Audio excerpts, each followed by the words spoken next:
morning. Can you all hear me okay? Yeah. Good, okay. So if you could all gather round. So we're going to have a ceremony, and that's going to last for about 15-20 minutes. There's going to be a few readings and a few announcements, and then we're going to form an orderly procession where we'll carry the coffin up to the town hall, and we're going to present the town hall with a letter asking them to declare a climate emergency and to outline what they're going to do to reduce emissions far faster than they currently are planning to do.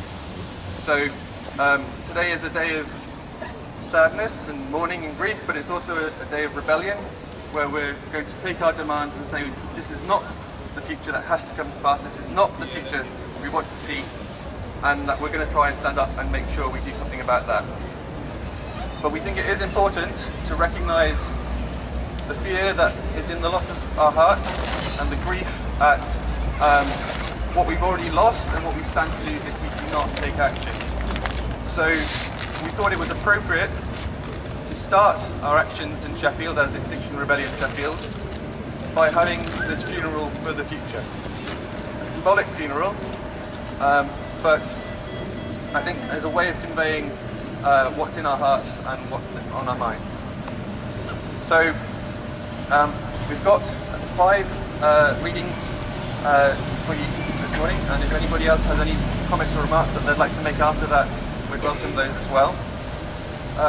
So I'll set out to kick us off, and I'm going to read a poem by Edward Thomas, who was a poet active and writing during the First World War.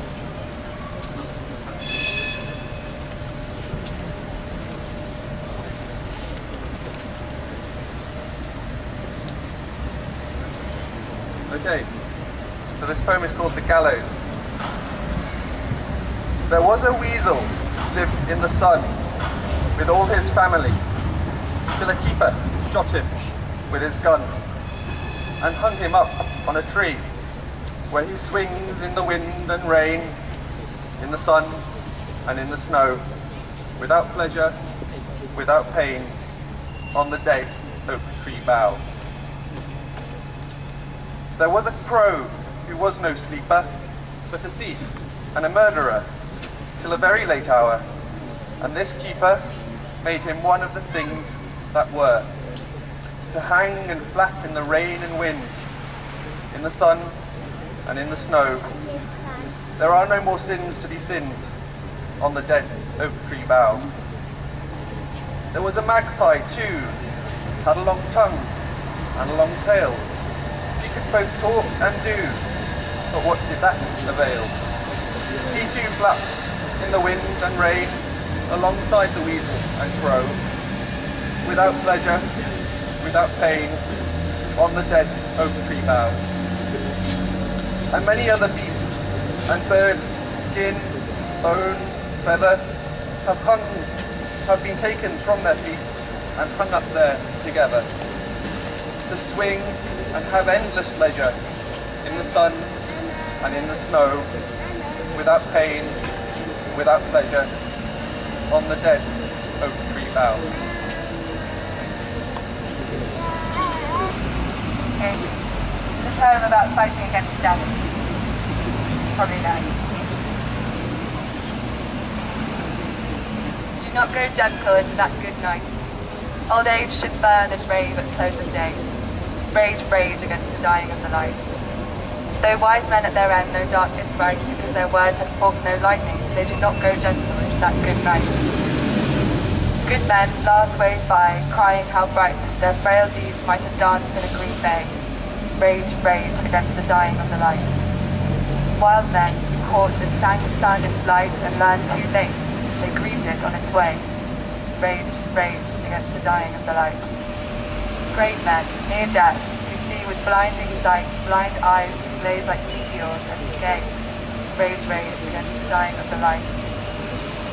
And you, my father, there on the sad height, curse and bless me now with your fierce tears, I pray. Do not go gentle into that good night. Rage, rage against the dying of the light. I wrote these poems some time ago. I'm going to read 2 poems, short short pose. Hopeless in 5 dimensions. A homespun ball of green organic matter, yielding and soft at either pole. Imperious, we thrust in texting, questing funds, and cry to see the holes we make. Our interference crazes you with static, yet you stay, random, patterned, changing. We rummage blindly in our mother's fur, and you can throw us off like fleas, turn us your harsh and equitable back, tell us to get lost in tarmac ravines, or drown with sodden rats in flooded drains. Dry-eyed, you reapply a sheen of ice, a cloud of self-protective powder, a bright blue varnish in reflective seas. We've just time to repent our matricidal spite, to notice finally how little are our thumbs.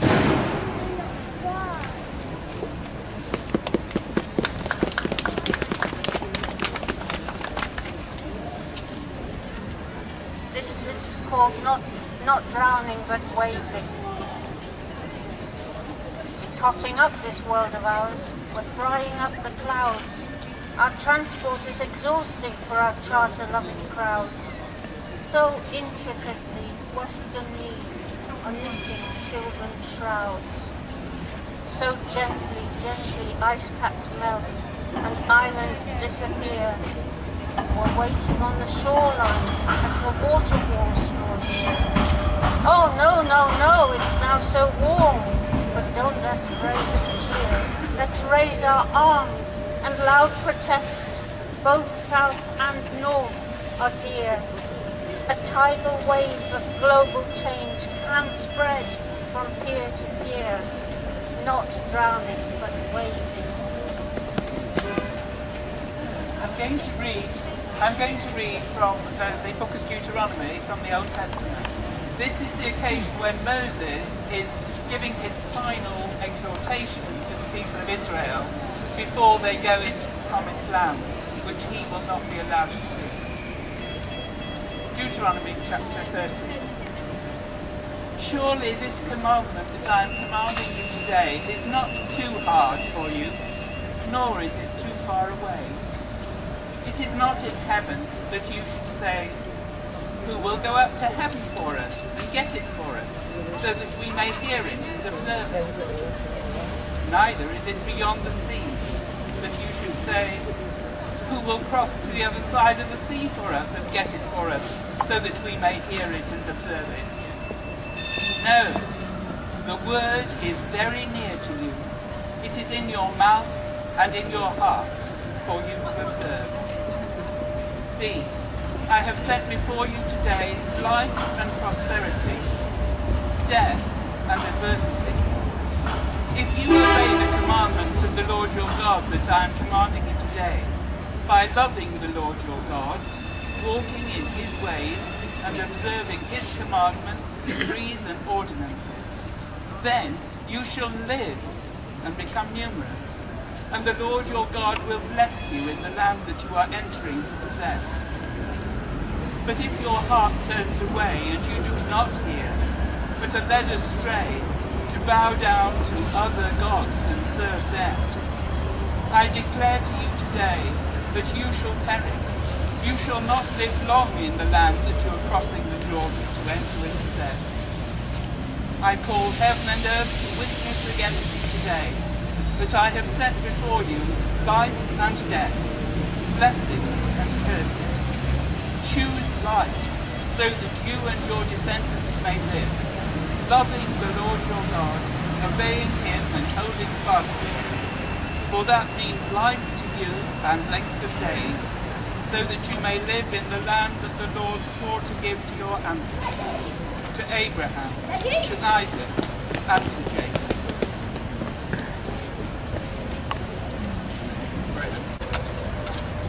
I'm going to read from a book called 6 Degrees, which was published 11 years ago. So what we're hearing on the news today is not news at all. We've known it for a very long time. And this book describes what will happen as the Earth gradually warms up and what happens at different temperatures. So I'm going to read a little section from the 3 degrees section. Whilst previous models had treated rising temperatures as a simpler linear process, Cox's team realised that land and ocean systems would not remain static during rapid global warming. They would themselves be affected by the changing climate. In the cases of the oceans, warmer seas absorb less CO2, leaving more of it to accumulate in the atmosphere and further intensify global warming. On land, matters would be even worse. Huge amounts of carbon are currently stored in the globe's soils, the half-rotted remains of long-dead vegetation. According to generally accepted estimates, the soil carbon reservoir totals some 1,600 gigatons, more than double the entire carbon content of the atmosphere.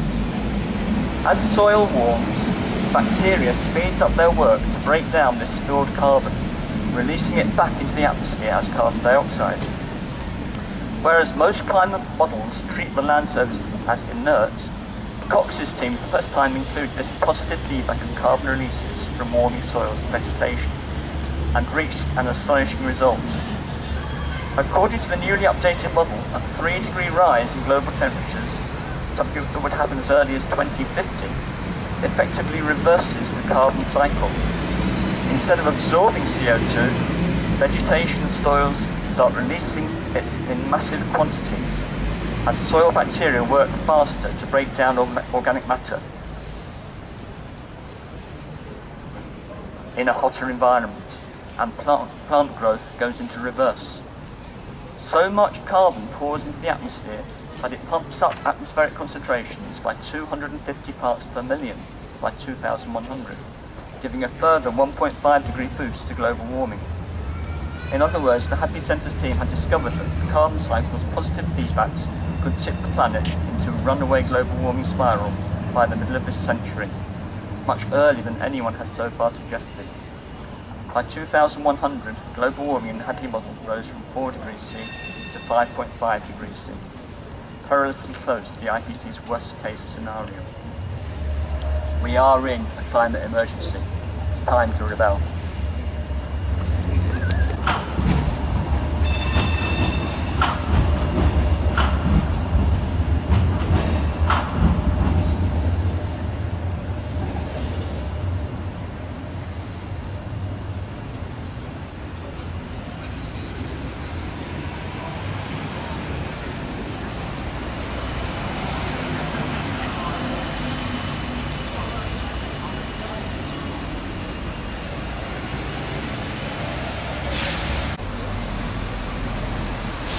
Thank you very much.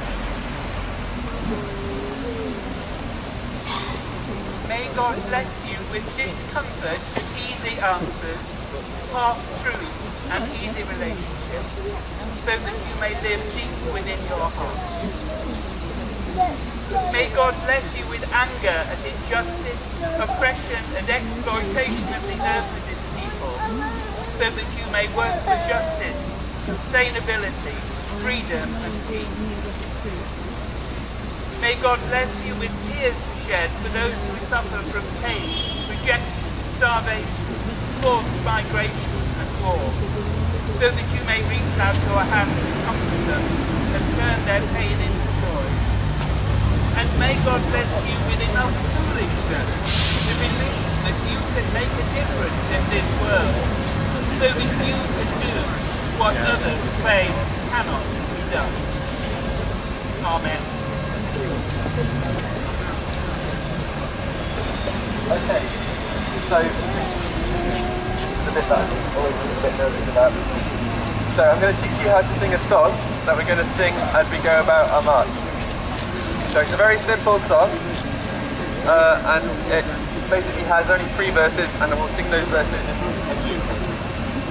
So the first one is, they are digging us a hole, they are digging us a hole, 6 feet underground, where a pipeline will go. Okay, that's the first verse.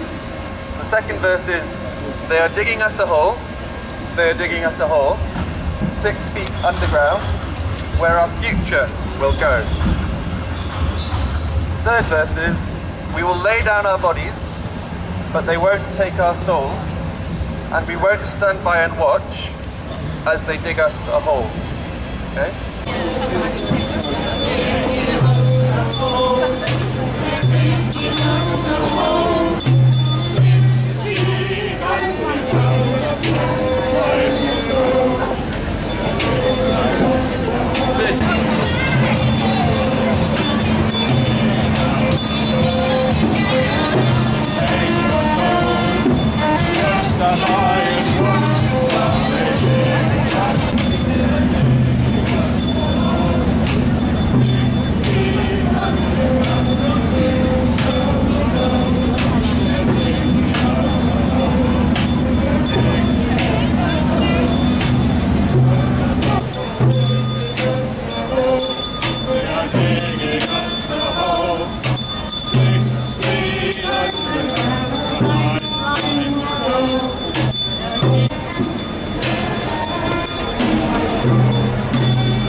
Collection there.